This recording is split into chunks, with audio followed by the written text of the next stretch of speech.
The secrets.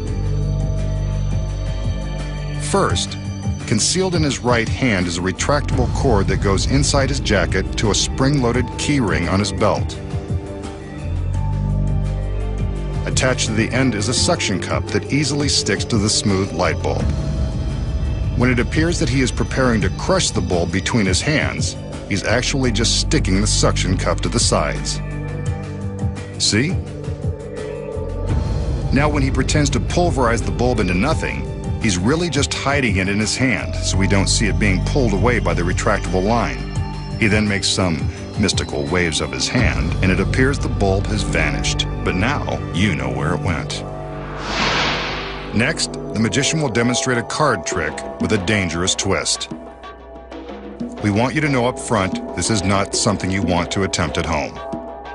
His assistant will act as a volunteer.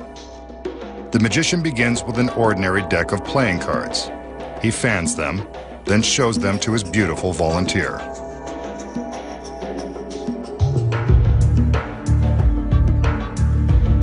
Next, he invites her to pick a card at random and write a name across the face.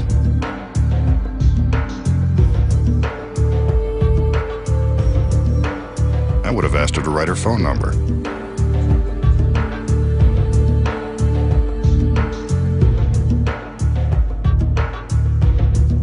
Wow, nice penmanship.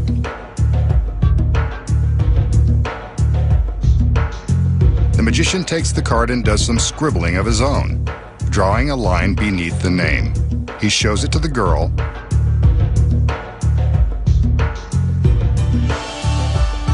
and now he begins to shuffle the cards to bury her cards somewhere inside the deck.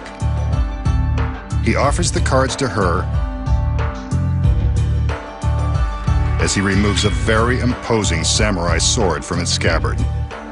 This sword is very real, very sharp, and is what makes this trick so dangerous.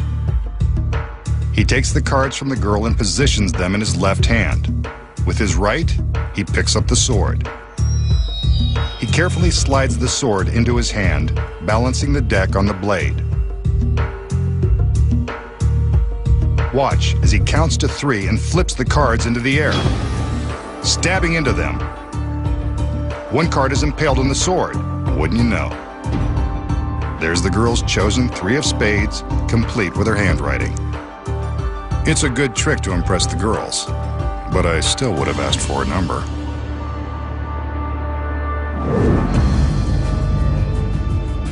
How did the magician find the chosen card with the razor-sharp blade of his samurai sword? Here are the secrets. He begins by showing his volunteer an ordinary deck of cards. She makes a genuinely random selection and writes a name across the face as instructed. They place it back on the deck. And the magician takes his pen and underlines the name. The first secret is that the pen contains a concealed razor blade. Cool. When he underlines the name, he's really slicing a slit in the card. There it is.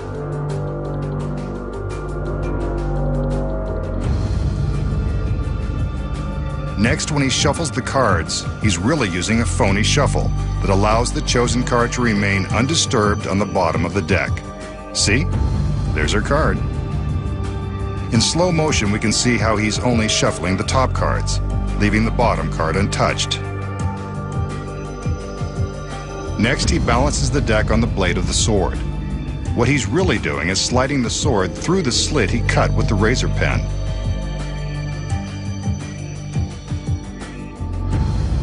He throws the cards in the air, and amazingly, the chosen card appears to have been impaled. Even in slow motion, we can see that the flurry of cards creates enough of a diversion to hide the one card that's already been speared by the sword. If we switch to another angle and freeze the picture, we can see that the card is pierced by the sword the entire time. Stabbing a card by magic is easy. Once, you know... Next, the magician attempts a perilous escape. Will he make it out alive before he's sliced to ribbons by the rotating blades of death? For his last illusion tonight, the magician will take on one of the most death-defying escapes ever attempted. Remember, never try to duplicate any of the magician's tricks at home. This is a very perilous stunt that our world-class professional has been practicing for months. As we can see, giant steel blades provide the danger in this illusion. This triangular-shaped box will provide the magician's prison.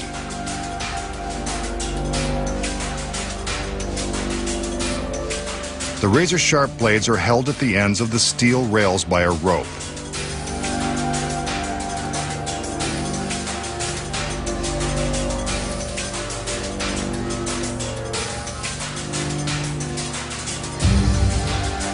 Inside the box is a beautiful assistant, but she'd be crazy to stay inside because that box is directly in the path of those terrifying blades.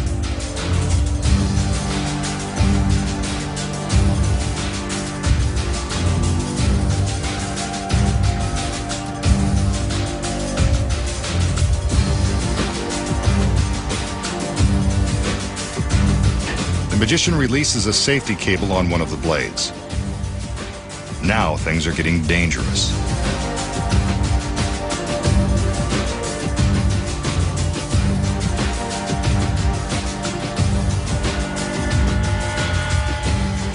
Next, he crosses over to release the cable on the other blade. Now a single rope is holding the blades in place.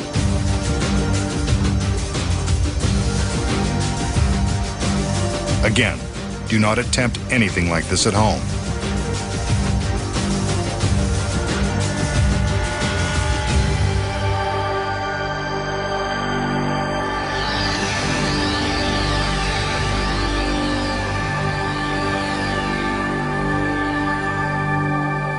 The magician climbs into the box and the door is closed. His assistants secure his hands on the outside of the box. His wrists are locked with heavy chains and bulletproof locks.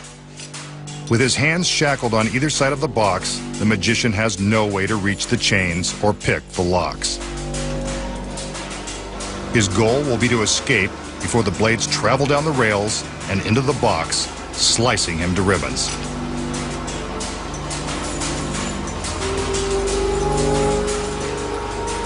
The blades begin to rotate.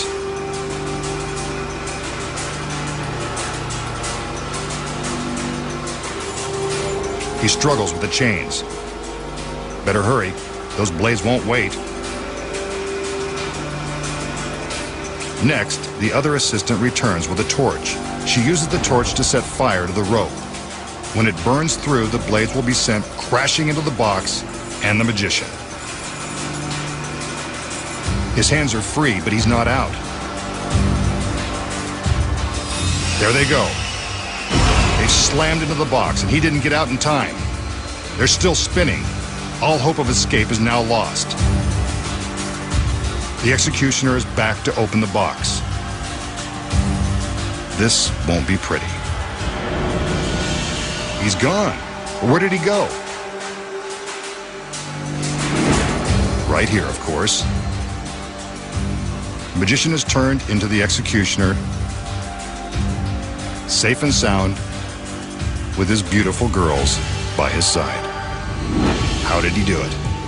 Here are the secrets. At the start of the illusion, the magician reveals an assistant inside the triangular box. This is to show that there isn't much room inside the box. But there is room, and she wasn't alone. Hidden behind this false panel is the magician's body double.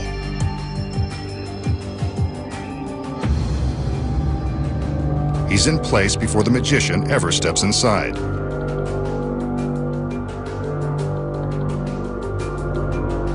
When we see the magician climb into the cabinet, he's really just slipping out through the back.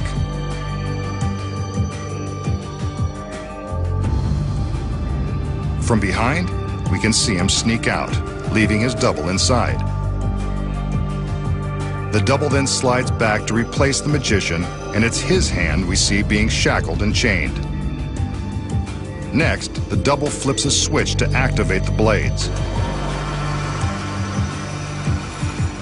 Then his other hand is locked in place, and the audience thinks the magician is secured in the cabinet and struggling to escape.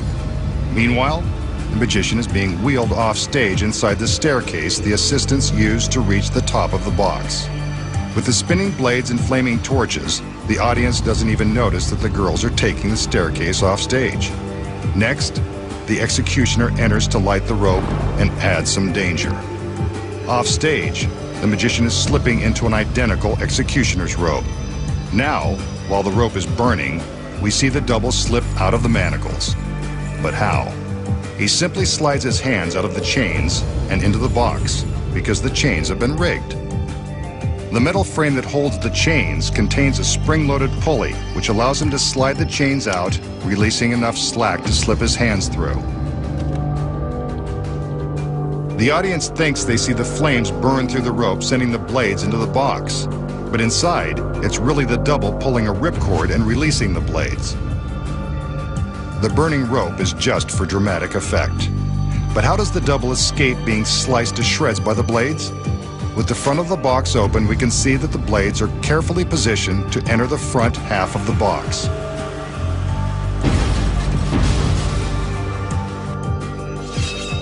Plenty of room. Next, the magician takes the torch from his assistant and returns to the stage. We don't even stop to think it's really him. He opens the box to reveal the blades, and we can't see the double behind the false panel. He removes the cloak and reveals himself as the executioner. He may have fooled you once, but he won't fool you with this one again, now that you know the secrets. Next time, the Masked Magician returns to reveal more of magic's biggest secrets.